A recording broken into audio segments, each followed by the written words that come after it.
بسم الله الرحمن الرحیم. السلام علیکم ورحمت الله وبرکاته. منګور لنډی کس کولاړم نن د سیلاب 12 ورځ ده او په دې 12 ورځ باندې خلک ریچی پراته دي، سم ستړي شوي دي خلک.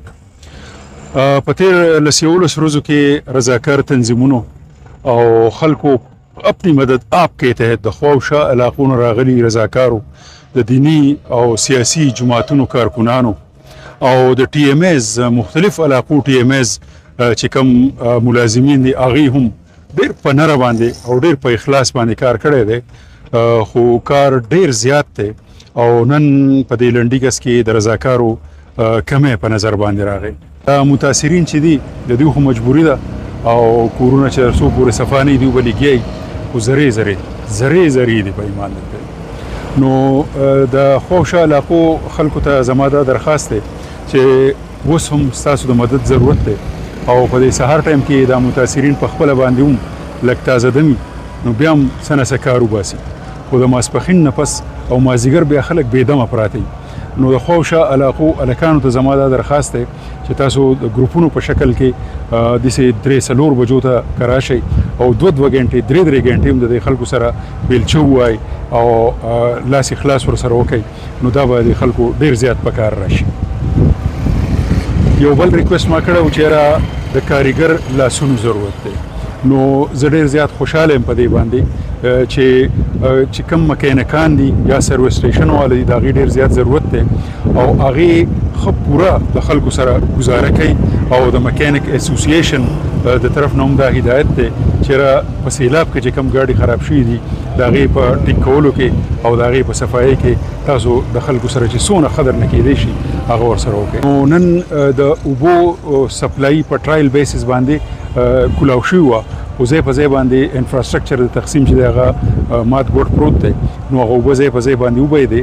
امید دی چې واسا والا به د هغې نه اندازه لګولي چې کوم ځای کې دغه انفراسټرکچر ته نقصان رسېدلی دی د هغې مرمت وکړي او په ورځ دوه کې د اوبو سپلای بحال شي، نو د صفایۍ دا کار به تیز شي.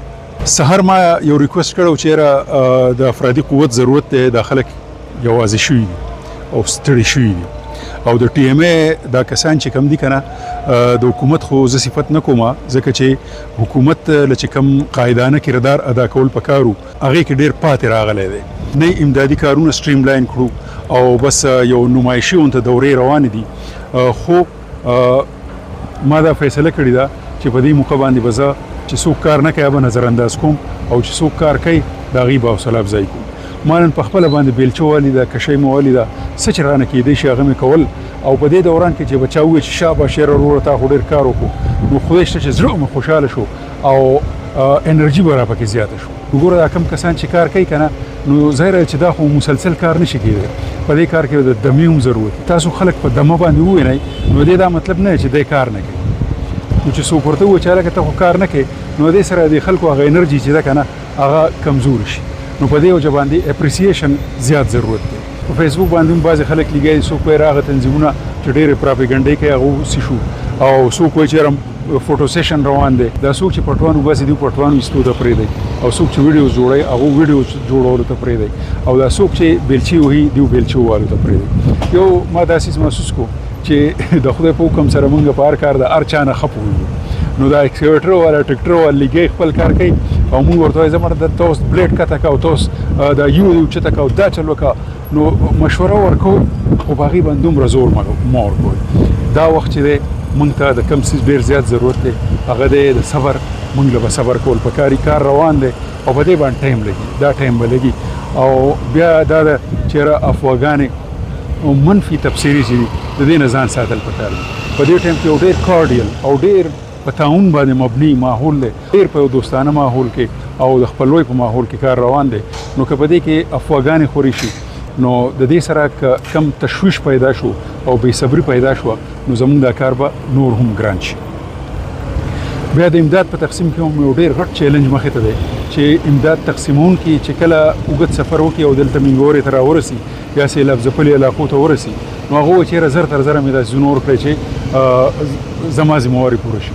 نو په دې کې څه چل کېږي چې کوم خلک سړکونو ته نږدې دي یا کوڅو سر کې کورونه دي هغو ته امداد میلاو شي او په دې کوڅو کې دننه خلک چې په خپل دغه باندې لګیا دي نو هغه محرومه پاتې شي. نو کوشش کوئ چې په لارو کوڅو کې امداد بالکل مه تقسیموئ، کورونو ته یې وړئ. دا کورونه خوشې پراته دي، په یو کور کې هم په سیلاب ځپلي کورونو کې دا وخت زنانه نشته. نو کوشش وکړئ چې تاسو خپل امداد د خلکو ته کورونو ته ورسوئ. او دغه شان زه خپلو صحافیانو وروڼو ته هم خراج تحسین پیش کوم چې هغه نن 12مه ورځ د سهار راوځي او دا رپورټونه تاسو ته در رسوي. دغه شان ډاکټران، انجینران، استادان او د ژوند د هرې شعبې سره تعلق لرونکي خلک په خپل فیلډ کې لګیا دي. وګوره په دې هر کور کې کم سے کم یو صوفه سیټ پارک وي. دغه شانتي فومونه دي. نو زه ترکاڼانو ته درخواست کوم چې تاسو خامخا پوره ورځ نشئ راویستی که نه نو یو 2-3 ګنټو راشئ او د چا د صوفو پوشنګ کولی شئ، نو دا به ورسره ستاسو غټ مدد وي. یو ورځ داسې یو چکر ولګوئ او خلکو ته ووایئ چې یاره تاسو د خپلې ګدۍ وینځئ، دا پوشونه ترې لرې کړئ او موږ به بله ورځ راځو. نو یو کور له هم که تاسو پوشنګ دوباره نه کوئ، دا به ستاسو غټ امداد وي.